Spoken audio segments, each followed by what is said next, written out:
Welcome to our forum on the impact of climate change on frontline communities.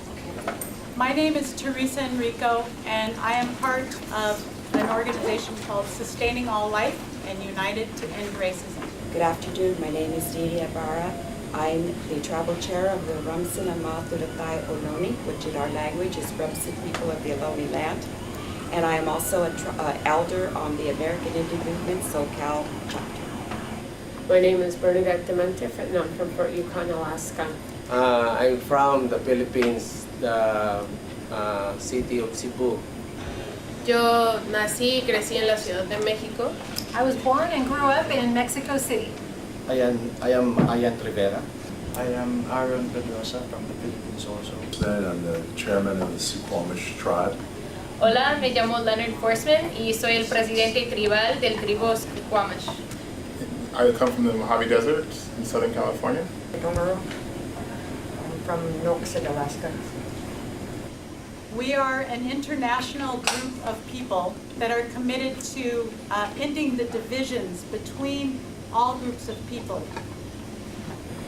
We're here also as part of the American Indian Movement, which does not recognize the borders. We are all indigenous people, and in our bylaws, in our charters, it says you help all people, all indigenous people from one side of the border or the other, because we are all one. We know that in order to end climate change, we will have to build a unified worldwide movement of people working together to help our people, to get us recognized, to let people know we still exist. The history and legacy of oppression has set up the conditions where the people most affected by climate change now have historically also been most affected by oppression. I'm just here to talk about climate change and how it's impacting our treaty rights. To share about the Gwich'in people. For over 40,000 years, the Gwich'in have relied on the porcupine caribou herd. One of the things that I've been working on most recently is on trying to protect and save the orca whale pod, known as the southern resident killer whales of Puget Sound.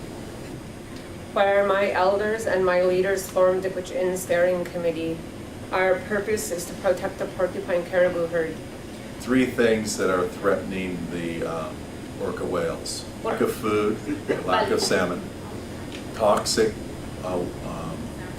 and pollution, and vessel traffic and noise. The first Gwich'in gathering that was held in over 150 years was in 1988. We try to protect habitat for salmon, we try to protect our water from pollution, and we're trying to reduce the transport of fossil fuels in our waters, and therefore reducing vessel traffic in our ancestral waters. In December 2017, Trump opened the calving grounds of the porcupine caribou herd to oil and gas development. They're doing it, they're rushing. Something that takes 4 to 8 years, they're trying to do in 1 year. They're trying to do seismic testing this December. All our concerns are being dismissed. They're not following their own protocol. They're just dismissing our concerns, and they're moving forward with their studies from 1983. Alaska is ground zero for climate change. We're thawing twice the rate as the rest of the world. Mi abuela, cuando tenía 15 años, se fue a la Ciudad de México desde su pueblo. My grandma, when she was 15, left her village to come to Mexico City. Y cuando yo cumplí 10 años, mi papá empezó a llevarnos ahí, a ese pueblo. And when I turned 10, my father started to take us to that village. Last 2006 and 2009, we were ranked first as the most vulnerable country in relation to climate change. Poder apreciar ese lugar porque era un área rural. I really enjoyed being able to learn to appreciate that place because it was very rural. Con campos verdes y vacas y fruta por todos lados. With green fields and cows and fruits everywhere. last year, 2013, we were hit by the strongest typhoon that hit our country, and it affected more than 1 million people, and there are more than 10,000 people died. Porque por el cambio climático la gente ya no puede mantener sus cosechas. And because of climate change, people haven't been able to maintain their harvests.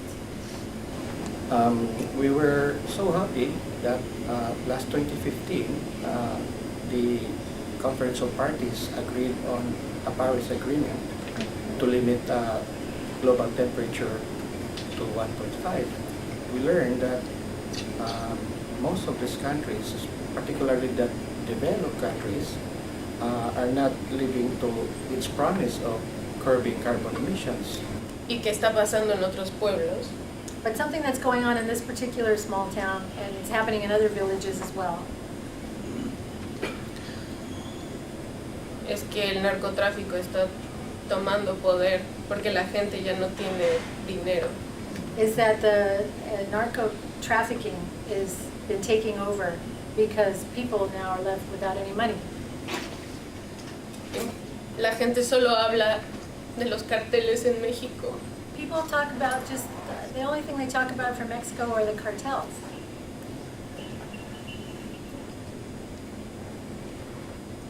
Pero hay más que eso, hay mucha cultura.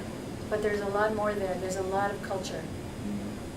Many of the farmers, particularly in the south of Mindanao, didn't have food to eat, and that's a 9-month drought. Agua para las plantas. And many of the farmers were forced to eat wild crops. Those who don't know how to prepare this crop, they got poisoned, and many were died. We are Inupiat, and my village is next to Prudhoe Bay.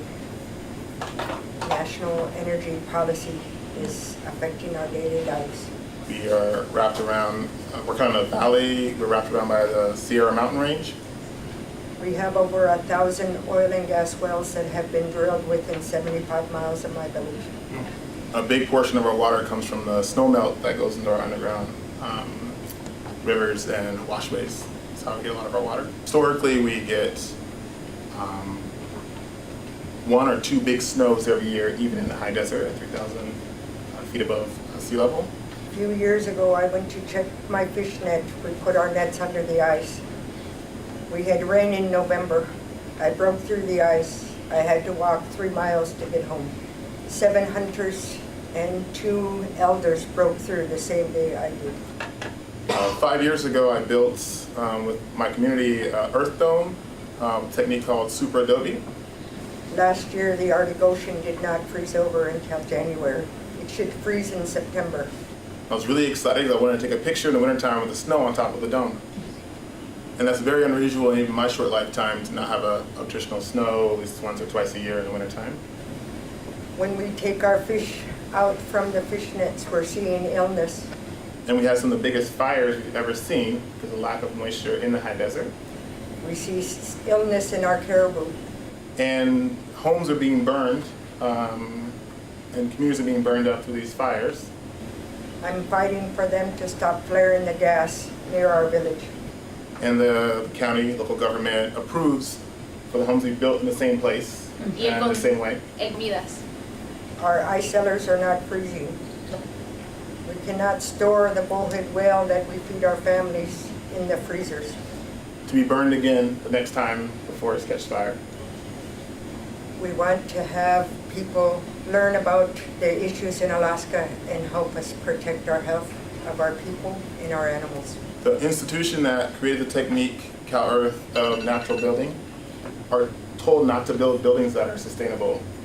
We need you to be elected into leadership positions. Change the discussions that are changing our lands and waters. Haiyan mentioned about Typhoon Haiyan, which hit our country in 2013. We belong to the almost 500,000 Filipinos whose homes were destroyed or lost to the typhoon.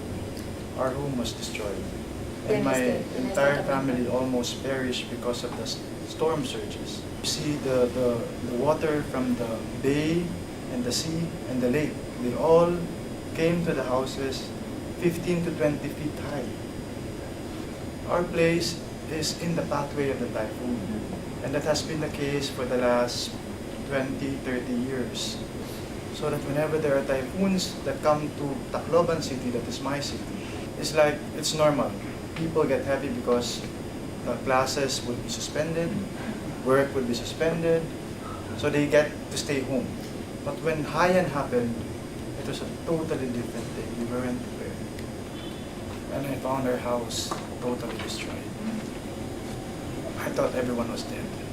Because when we took the first commercial flight that opened, that allowed the flights to go to Tacloban, from the sky it was as if the entire city was bombed. It was all black. When Haiyan struck, it affected our economy. Almost 10% of our national budget had to be spent for rehabilitation. And that constituted 2% of our gross domestic product. One typhoon alone for the rehabilitation cost $7 billion. So you have to understand the Philippines is hit by 20 to 21 typhoons every year. Problema sa environment, the same as problema sa dire sa Amerika o sa nagkalain-laing nasod sa kalibutan. Indigenous people, nagproblema sila sa ilahang kahimtang. Our problems are similar in the sense that indigenous people everywhere face problems with our own livelihoods. Join us. That's my time. Eso fue mi. My work in the Philippines is also we're campaigning to stop the expansion of fossil fuel in the Philippines. The solution to this problem is not in our country, it's a global solution. Thank you very much. I just want everybody to know that we're still here. We are one of the northernmost tribes that still depend on the land and the animals. And we need your guys' support. We need your guys' help to share our story. And my elders are my scientists. And they say this is not the right thing to do. So thank you guys for taking the time to listen. Masicho. And thank you very much, and may God bless you as all. And I'd like to thank you for the opportunity to speak and to continue to fight for a traditional way of life. Everyone stay strong. The words that my mentor and Uncle Dennis Banks gave us, never back down, never give up. Keep up the fight. All right, ready? Go.